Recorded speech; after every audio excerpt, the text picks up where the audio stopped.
That is a clip from the song We've Just Begun to Dream from Tammy Tuckey's new album, Glowing in Timeless Places, with fun versions of a lot of cool Disney theme park songs. Tammy is my guest today to talk about her new album and a lot more. You're listening to the Tomorrow Society Podcast.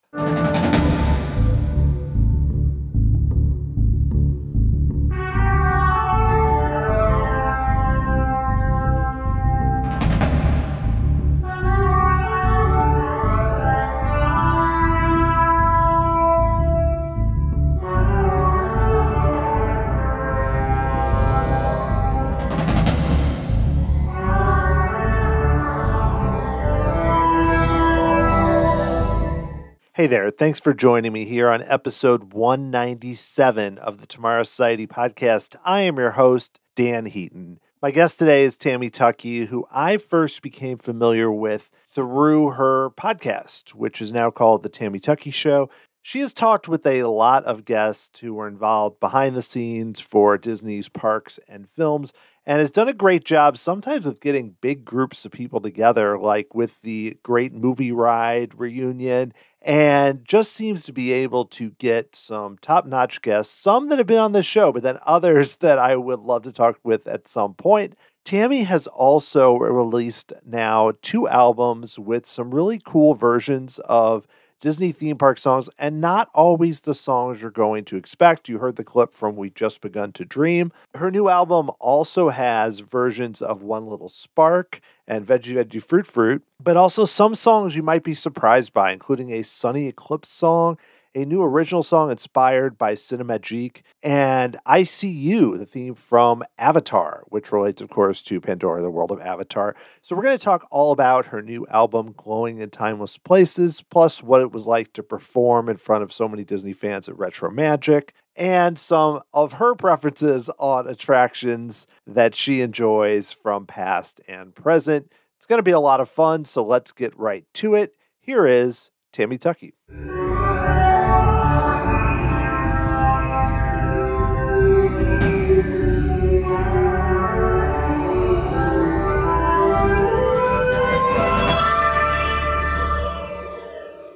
Hi, Dan. Thank you so much for having me today. I appreciate it. It's nice to be on your show after hearing it in the past. I don't think I've been a guest on the show yet, right? There's so many, my brain is mush today, so I apologize if I forgot, but I really don't think I've been a guest on the show before.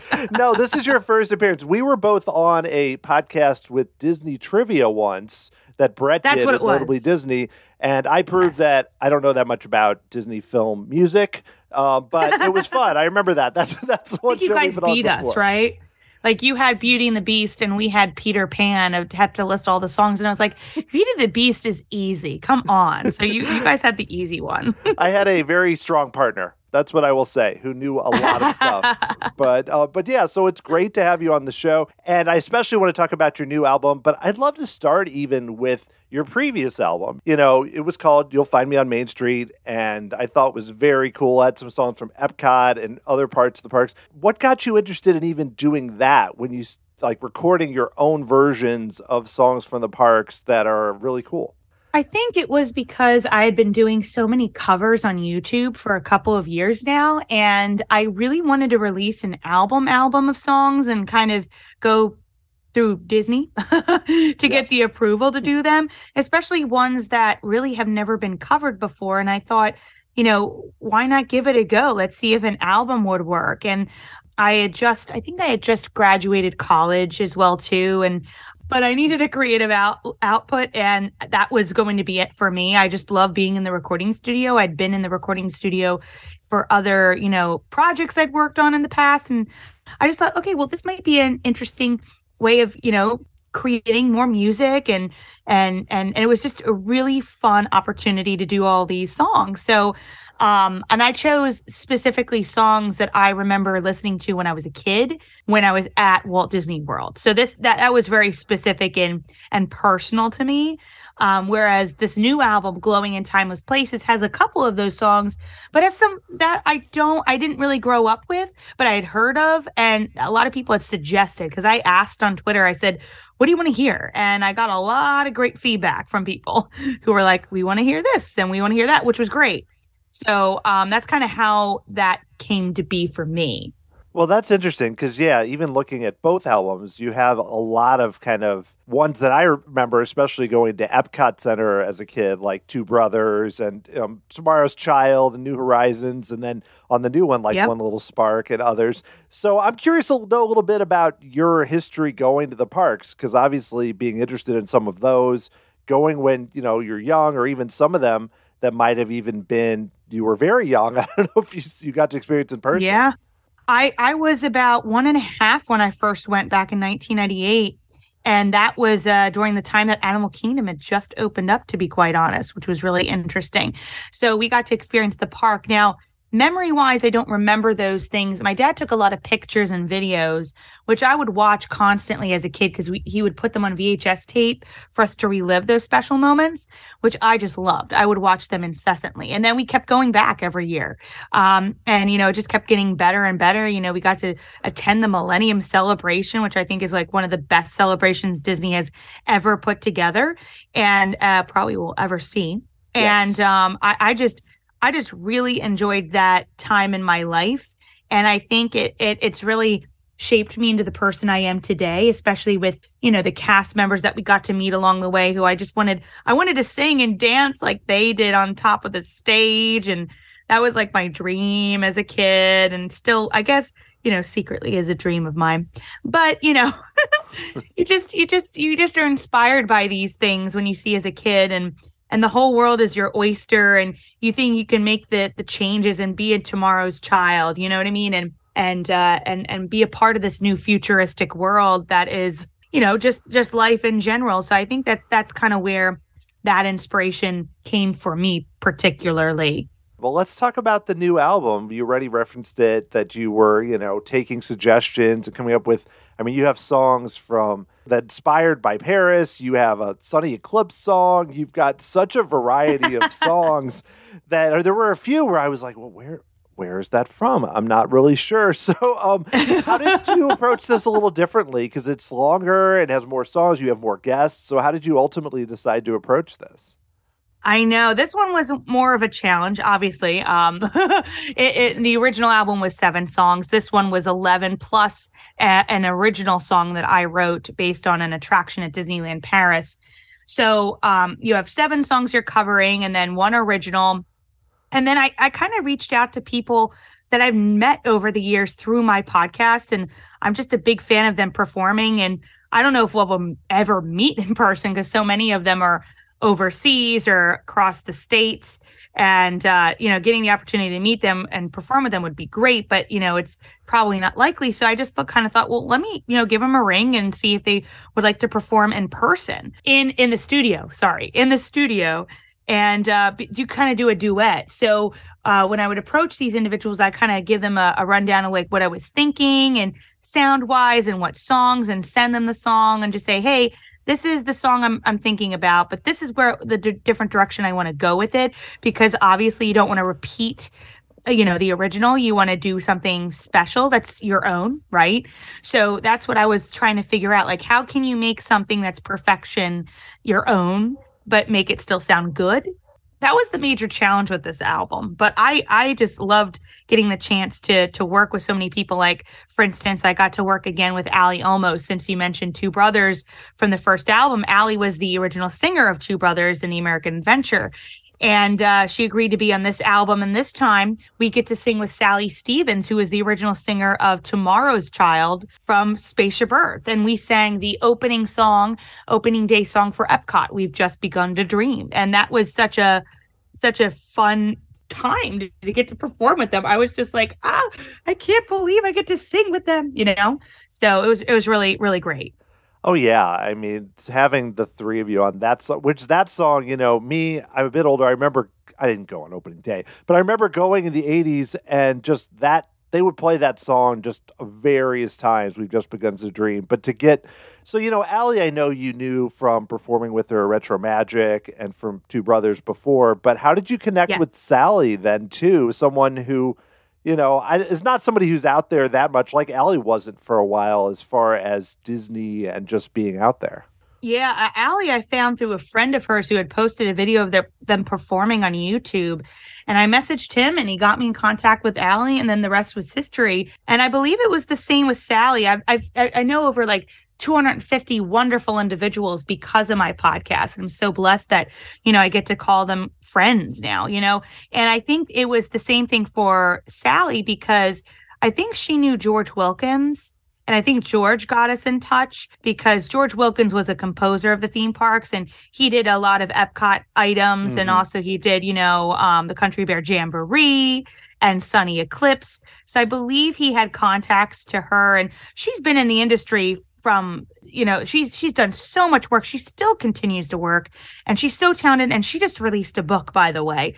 So if you want to know a little bit more about Sally, her book is called I Sang That, because she's worked with everybody. Barbara Streisand, she's worked on The Simpsons. She's done a lot of choir work, and she continues to do amazing work. And we got to do a great interview, and it's just pretty crazy to think that 40 years ago she recorded, Tomorrow's Child, and we're here today, and I get to sing the song with her that I used to hear on my cassette tape. You know what I mean? It's just wild.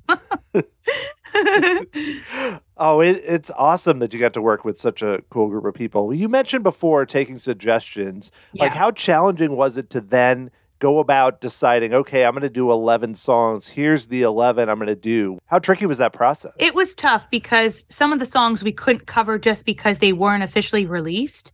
So you have to go with a plan B list. So we went from 25 to 30 songs, and you got to make sure that, first you have to have a vision. Like I have to be passionate about covering that song and have to have an idea of how it's going to sound, because I'm not just going into it and going, well, we'll just do this. We'll see how it goes. I have an idea of what I want to do, but I want to make sure I execute it properly. But if I don't have a good idea and I'm unsure, I kind of just want to hold that song on the back burner, because I feel like there will still be other opportunities.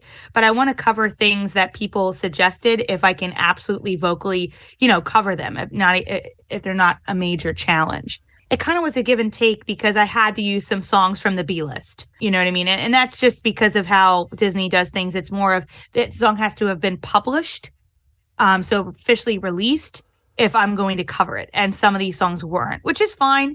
And we couldn't do medleys this time around because it takes over a year to get approval on those, because you have to have approval from the original songwriters. It's like a nightmare. So that was its own little thing. I wanted to do a couple of medleys, but didn't happen. But that gave it more of a challenge. It's like, okay, we don't have any medleys this time, but you have to really kind of nail these songs, and if you want them to be longer, if you want them to be shorter. So it was definitely more of a challenge this time to kind of narrow down that list. And not all the songs when I first started out where I was like, oh, these are my favorite, you know what I mean? But they grow on you after a while because you have to sing and practice with them for so long.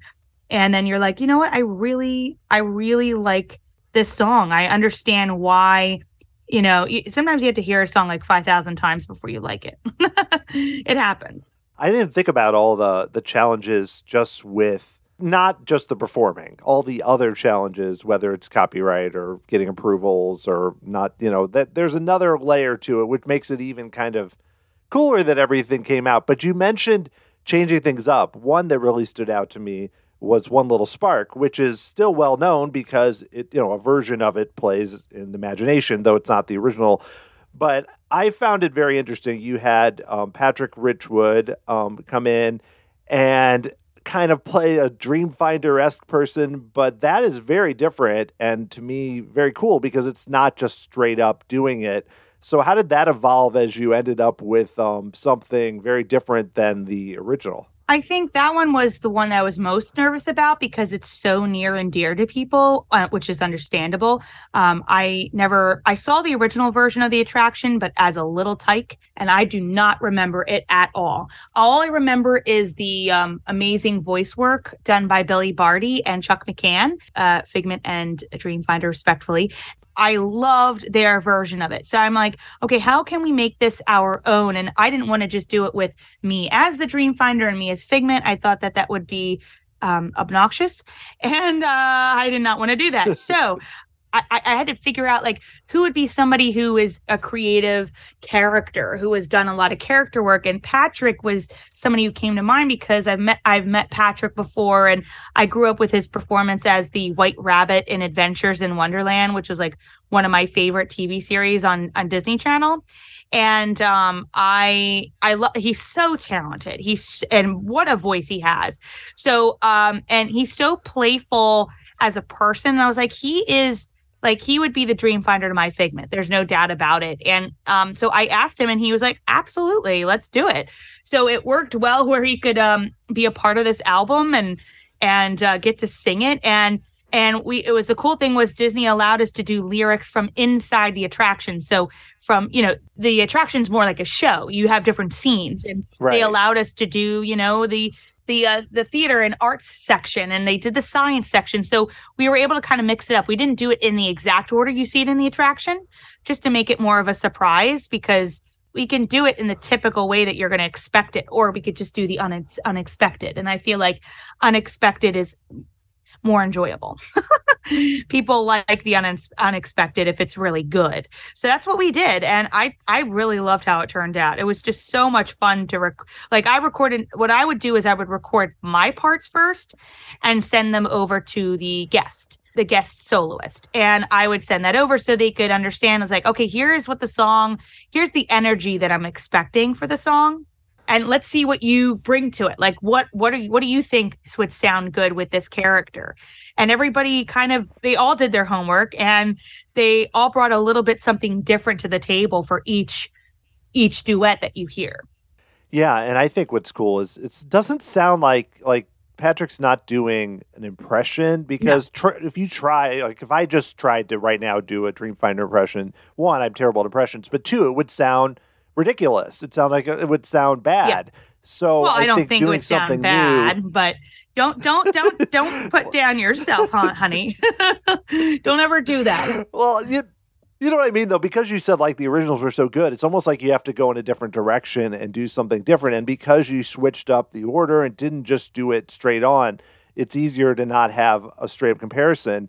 But yeah, I mean, there's a lot of great stuff inside the attraction, not just that initial, and I'm sure you've seen the videos, not the initial turntable. There's a lot inside within each scene that really that's cool, that sometimes we forget about, especially when you just see that initial part. And that attraction was so beautifully created and lovingly made that, you also want to make sure that you're hitting the stratosphere that attraction hit at a certain point. So I think I'm really proud with how it turned out. I was very nervous, but a lot of people who love that attraction and have many strong opinions on Twitter have said very nice things to me. So I'm like, thank goodness.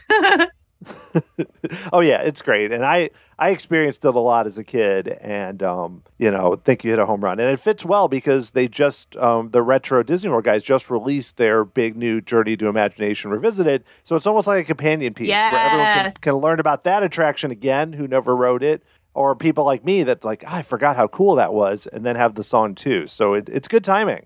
Oh my God, it was perfect. Wasn't that video great? It was fantastic. It was I didn't get to watch it live because I was in a show that night. But I did watch the video later. And I just was like, oh my gosh. And now that Tony Baxter was watching it too. Oh yeah, I was on it. It was incredible. He was like, I'm in a parking lot right now, but I'm looking at my phone or something.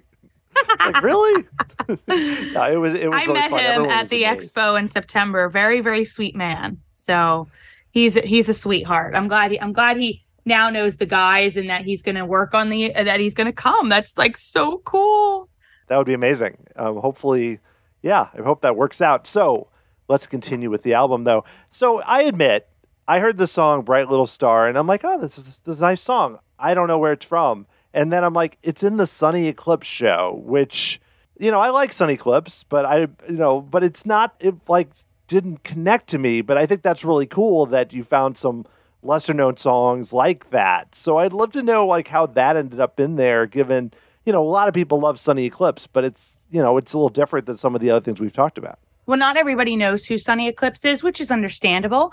But for those who are Disney fans, he's one of the singers at Tomorrowland at a Starlight Cafe. So when it's the end of the night, usually I go to Starlight Cafe at Magic Kingdom, and I kind of just sit down, relax, and get some fries and listen to Sonny play his I think it's a 40-minute set. And all the music is by George Wilkins, who I've met, and again, we kind of mentioned, and he is such a sweetheart. And so he created the music for all these songs. And I wanted to do another George song because I did Great Outdoors for the last album, which is from the Country Bear Jamboree. Vacation Hoedown? I think it's the Vacation Hoedown, right? Vacation Hoedown, yes. Sorry. And so Sonny Eclipse is this alien jazz lounge singer who sings to you while you're eating your food. And oh my God, yes. I think I always loved him. So I thought, oh, great, this would be great to cover this song.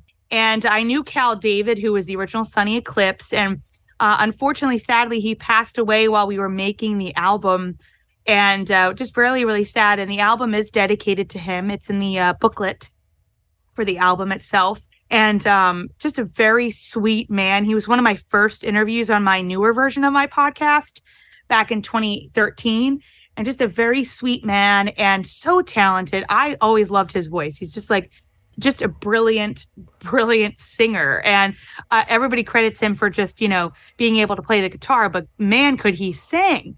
So there are only 2 songs that have been officially released by Disney, and one of them is Bright Little Star, and the other, I think, is Planetary Boogie. And I thought we had like a lot of, loud, proud songs already on the album, and I really wanted a challenge with a true ballad piece.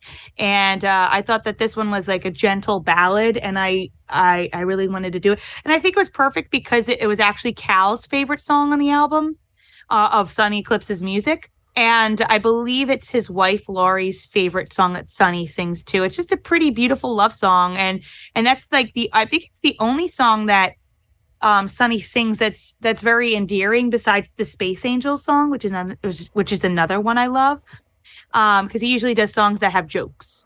But he really, it's such a beautiful tune, and I'm so glad I got to record that one too. And I guess the timing of it all, you know what I mean? But boy, Cal, if you ever get a chance to listen to the entire Sonny show, because his character work is so good, you know what I mean? He's so funny, and he never got to see it in person. I'm just so sad that he never got to see the show in person. But he's still playing. Sonny Eclipse still plays every day. I remember for a little while, at some point a few years ago, Sonny was being refurbed, and people were very nervous. They're like, he better come back. They've already taken so much. But no, I'm so used to his more like joking lounge singer type approach. So when I heard this song, I was like, that was my first thought was like, I need to go back and listen to the actual whole thing. Because even when I've been in there, I'm rarely just like sit down and do what you said and just like watch the whole show. It's kind of like a madhouse in there sometimes in Cosmic Rays. But late at night, when it's the end of the night, it's not. That's when that's the only reason I go is like late at night. I get to sit in there. It's very quiet, AC. Usually I go right before the fireworks happen because it's really dead. It's like everybody's trying to find a spot for the fireworks. I don't care because I've seen him thousands of times and I don't need to see it again. I'd rather see Sonny again. For sure. Well, I want to ask about another song, Sure. We'll Meet Again, which is something that I remember well because it's in the Tower of Terror queue and has that very like the version that's in the queue is almost like scratchy like you'd hear it on like an old radio. Yes. But I'm curious for you getting to perform because it's kind of a different style. It's that really like classic style, but just getting a chance to do that, which is a very well-known song beyond Disney. Oh, yes. I'm curious what that was like. Well, I didn't know the whole history about it until I kind of was looking it up, and even the Queen of England had quoted it during the COVID times, we'll meet again. And so I was just, really surprised that I didn't know the historical context to the song. I'd only heard it in the queue of Tower of Terror. So that was something I loved researching and getting to know. And we wanted, again, kudos to Brendan, who mixed the album. He He's like, I really want to do something where we make it sound like you're on a record, and then we kind of like drop into the song as if we're at the Tip Top Club and we're listening to the song in person. And I'm like, brilliant. That's exactly what we need. You know what I mean? Like, it doesn't need to have that echo effect as if it is a what do you call it? Live yeah, as if performance it's yes, or- correct. So that was his idea, and it sounds so good. I love that reveal, especially when you hear it on the big speakers or in your car. It just sounds so brilliantly good. I just love the way he mixed that. It was so good. Yeah, for sure. And it's more rousing than the version that's at Tower of Terror, which is more almost designed to make you feel like you've been transported to, The 40s. Hollywood in the 1930s Yes. or 40s or something. Yeah, so it's very, very different vibe. But speaking of Hollywood, you mentioned it earlier, but there is an original song on there. And I will say, Cinemagique, I did experience. We went to Paris. Dan, how dare you make me 2006. jealous?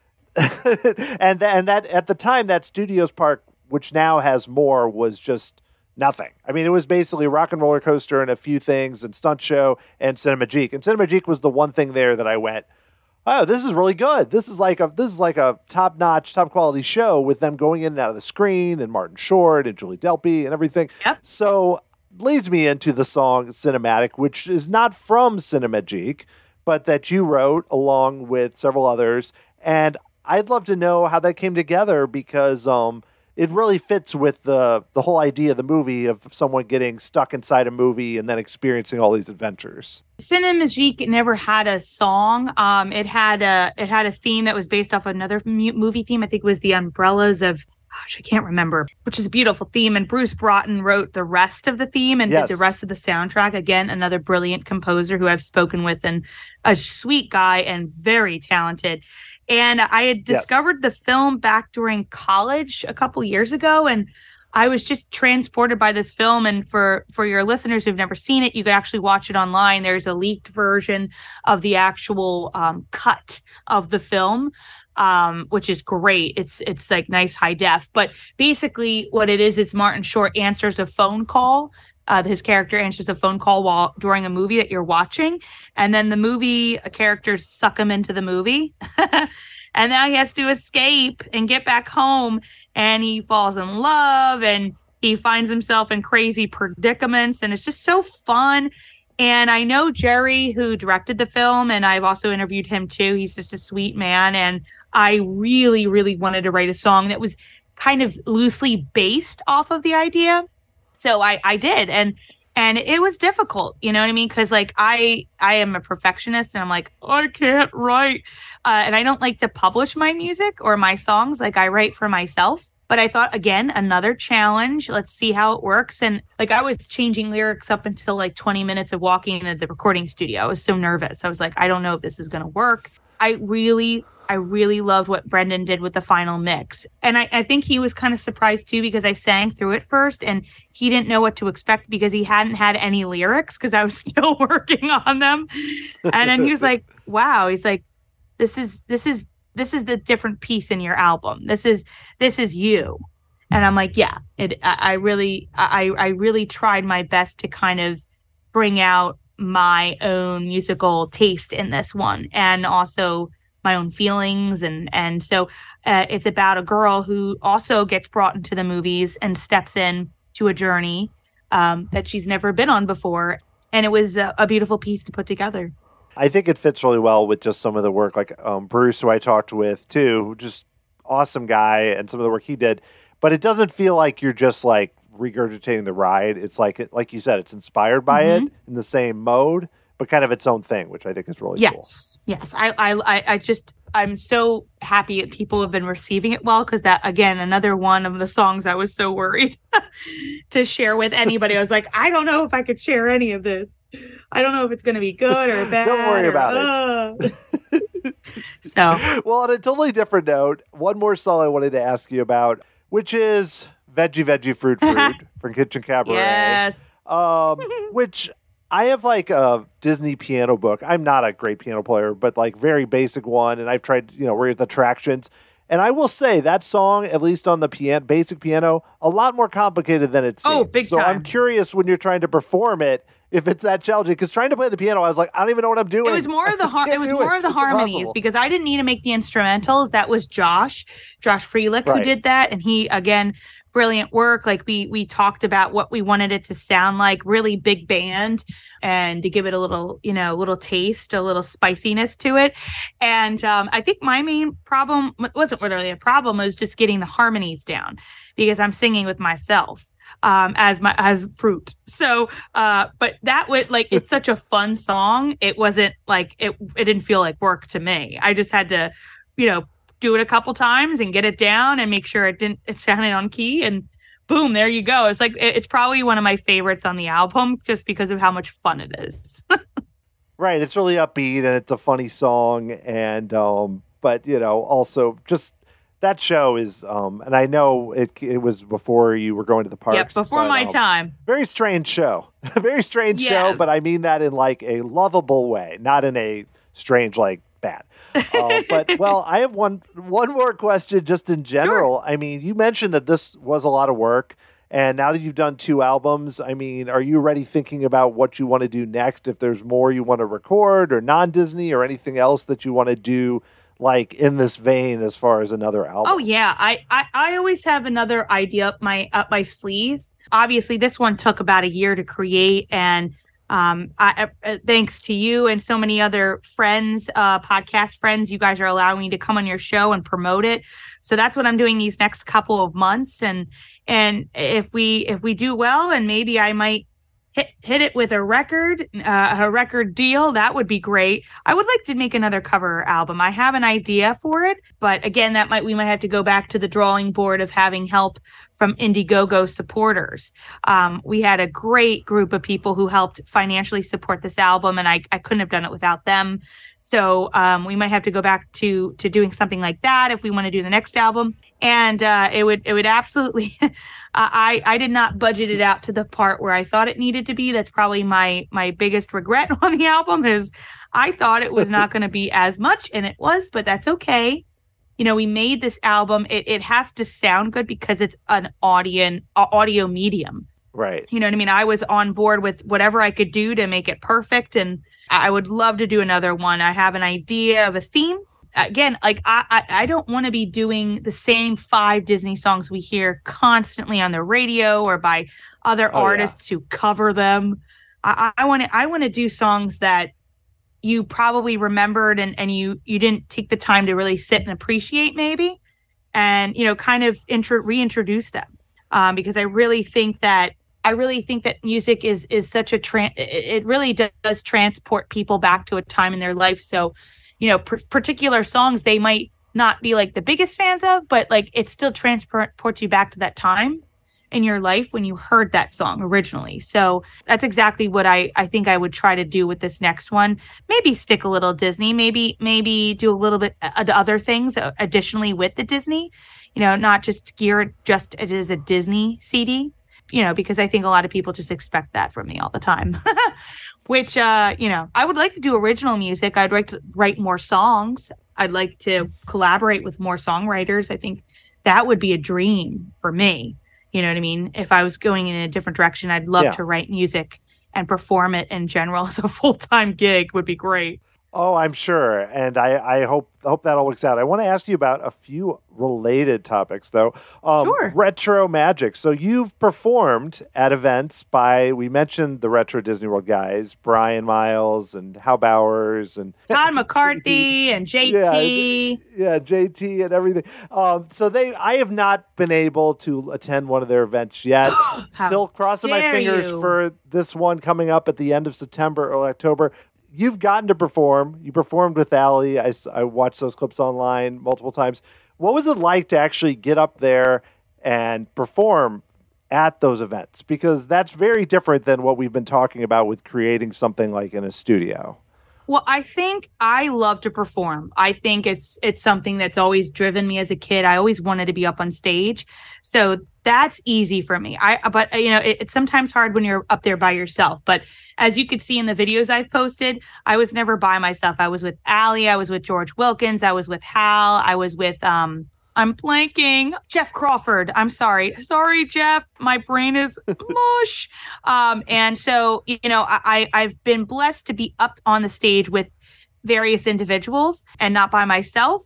I don't know what's going to happen this time. I'm invited, which is great. I cannot wait. But I think singing and performing is just another love of mine. It's a joy. I get to do a show these next 2 weekends at a community theater, and it's just another passion of mine. Like, I feel like, you have work, but you have to have a passion to do so you can kind of balance out the work and play. That's something I take pride in and enjoy. So I love to do it. I wish more people would support the arts. But I think sports kind of is more important.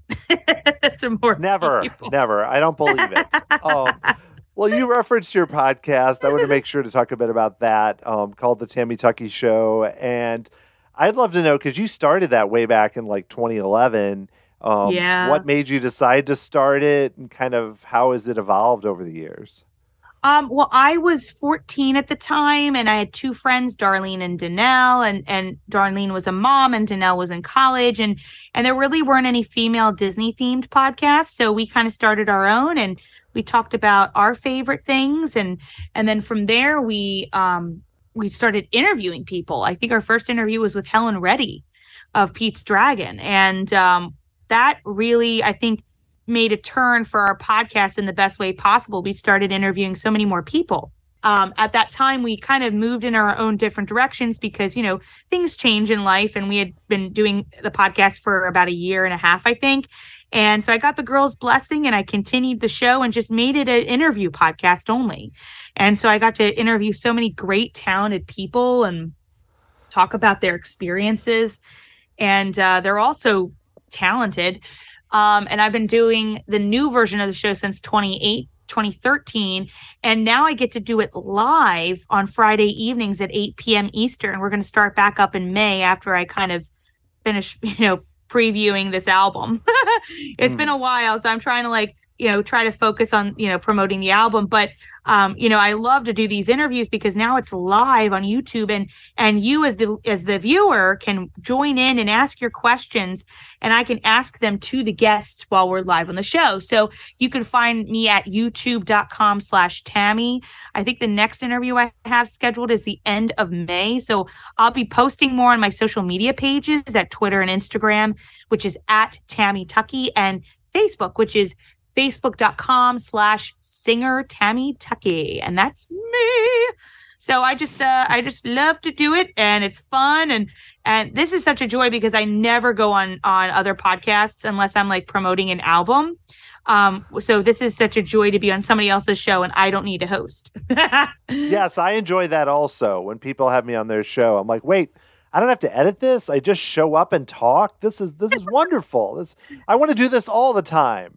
Yes, no hard people are work. Like, no, Dan, we don't want you on our show that much. Please do what you're doing. That's not true. We love you, Dan. Come back anytime.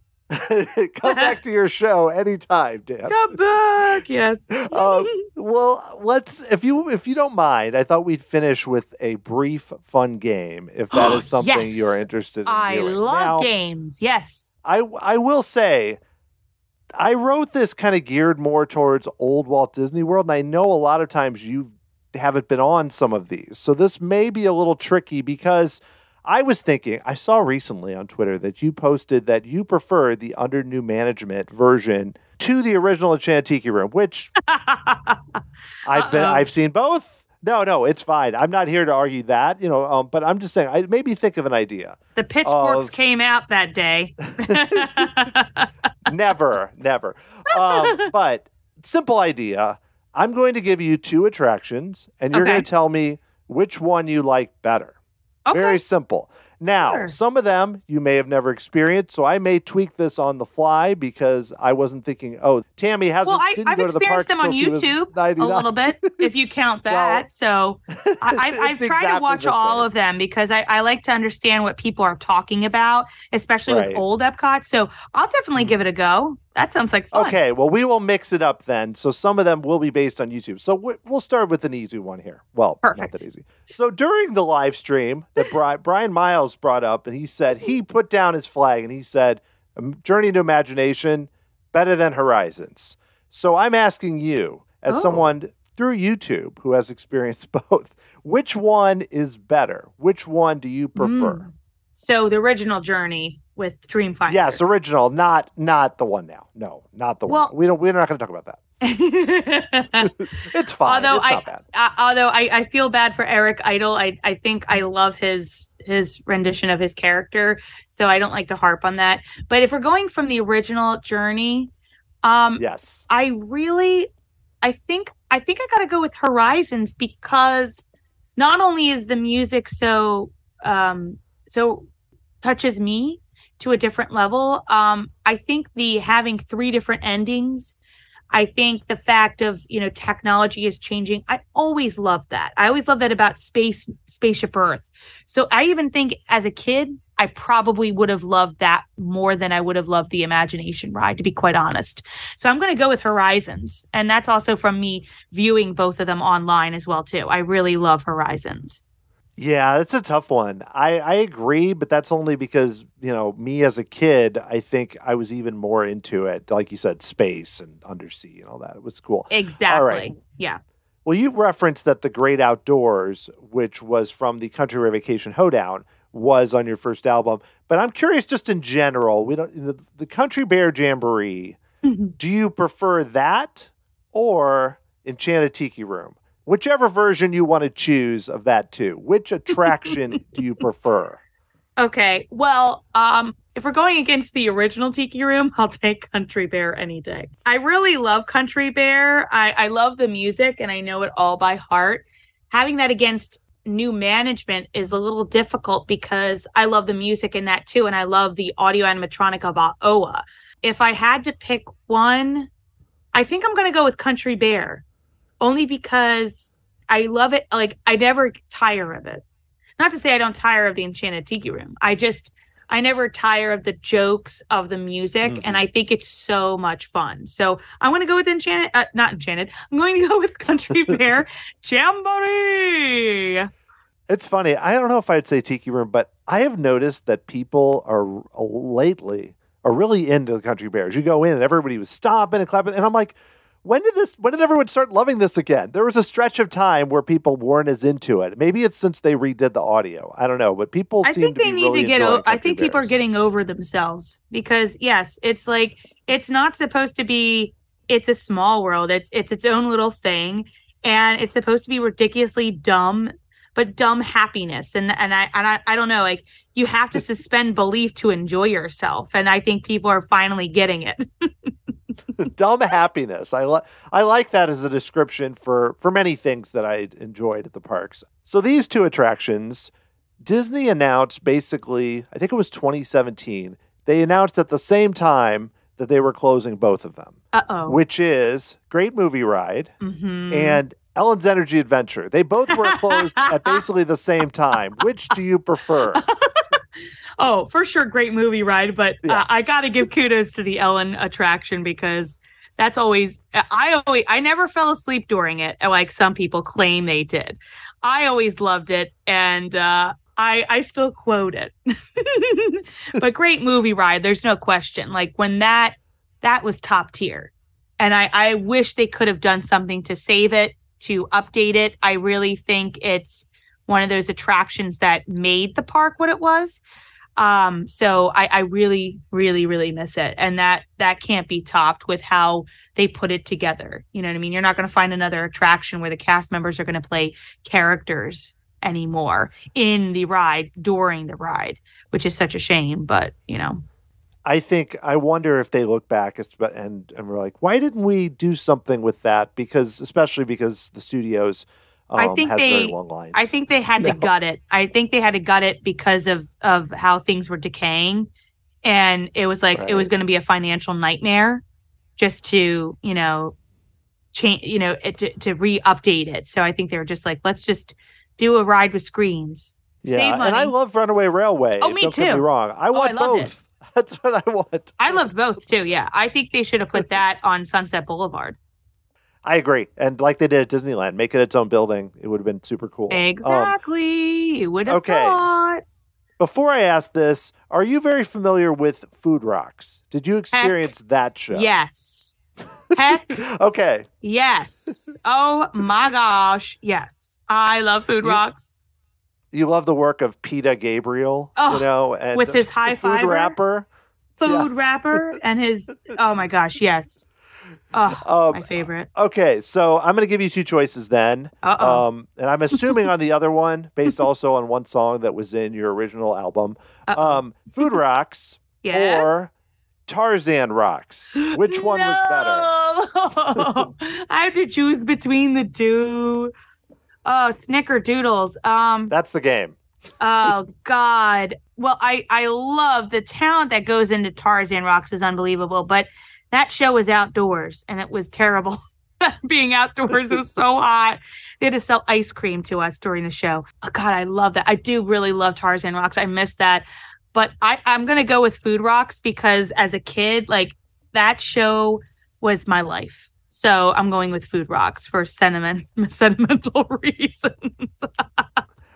Yeah, I had a feeling that might be the choice, because just keep it lean. Yeah, I'm like, what kind of show would fit with Tammy? Yeah, I Food Rocks. I think that would do it. Okay, last one.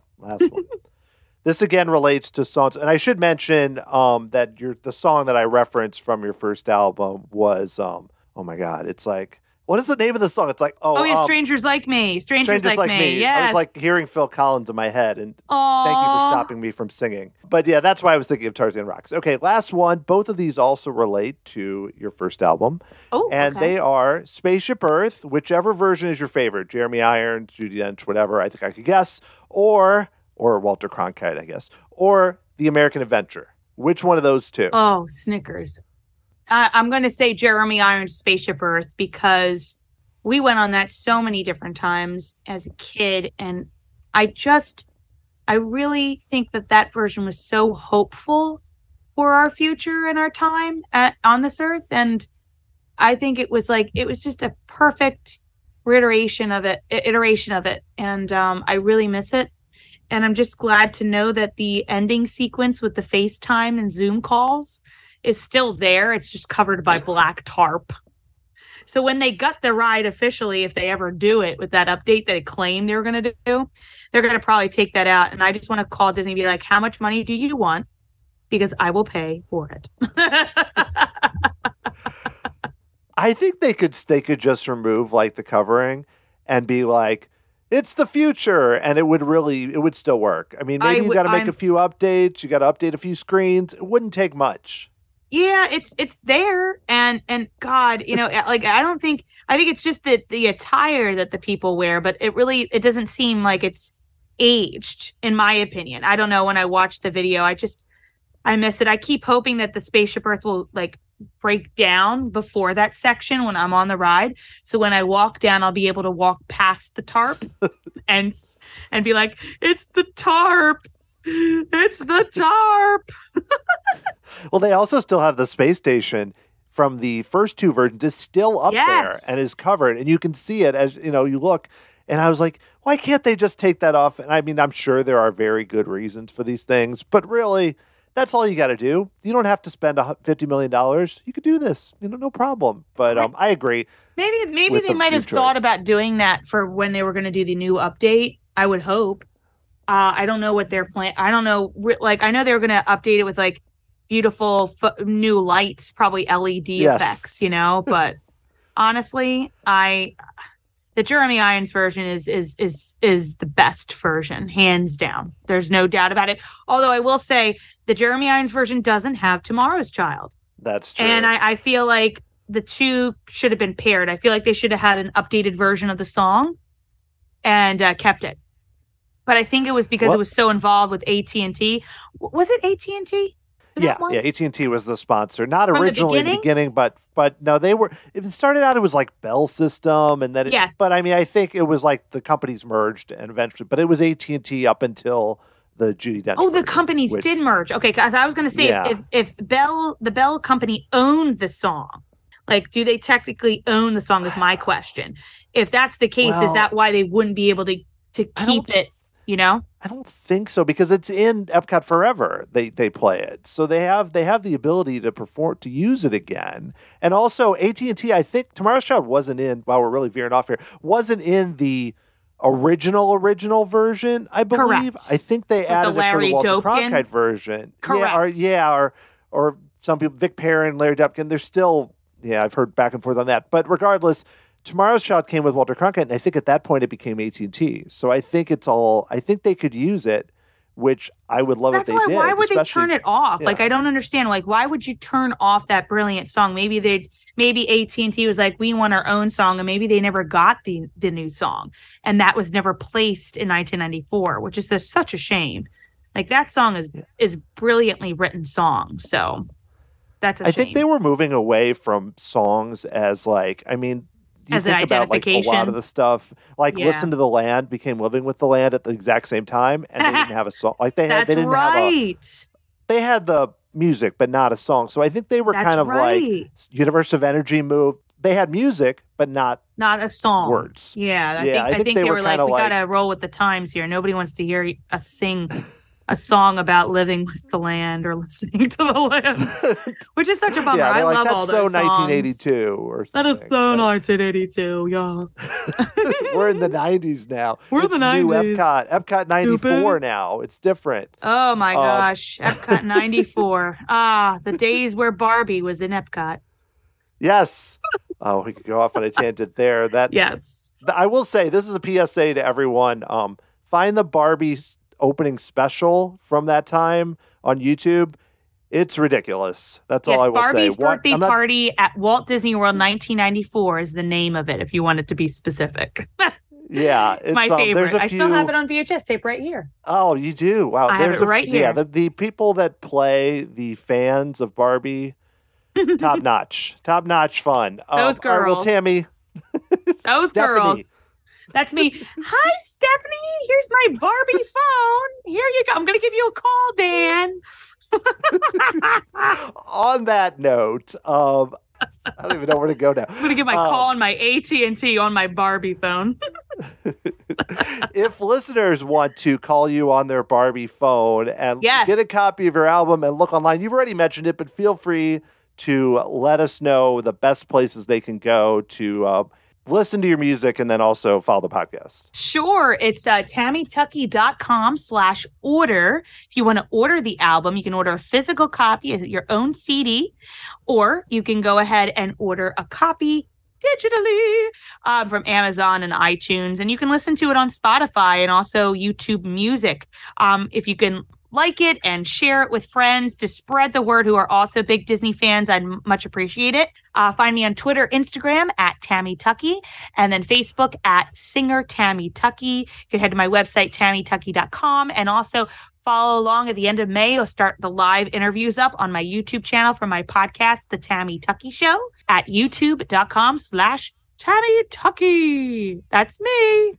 Awesome. Well, thank you, Tammy. This has been really fun. The albums are great, and everybody should check them out.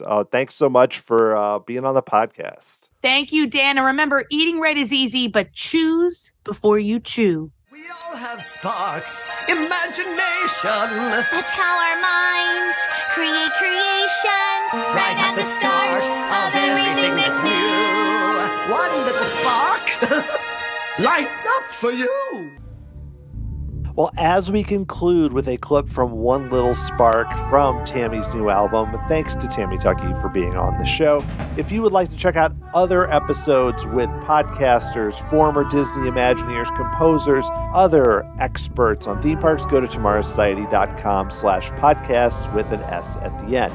If you'd like to support the show, there's a great way to do so through Patreon by becoming an official member of the Tomorrow Society. You get access to some really cool perks, including bonus podcasts episodes. Go to patreon.com/Tomorrow Society to learn more. You can also make a one-time contribution to the show and buy me a Dole Whip by going to tomorrowsociety.com/Dole Whip. Or you can leave a 5-star rating or review through Apple Podcasts or a 5-star rating on Spotify, which helps to let more people know about the show and keep it moving forward. You can email me, Dan@tomorrowsociety.com. Follow me on Twitter, TomorrowSOC, Facebook or Instagram at Tomorrow Society, and check out the Tomorrow Society podcast channel on YouTube. The music you're listening to right now was written by Adam Hookey and performed by the Sophisticated Babies. Next time, I'll be talking with Mike Schwalm, former Disney Imagineer who worked closely on concepts for Happily Ever After, Jock Lindsay's Hangar Bar, and Pandora, The World of Avatar. This is going to be a very fun show. Thank you so much for listening. I really appreciate it, and I will talk to you again next time.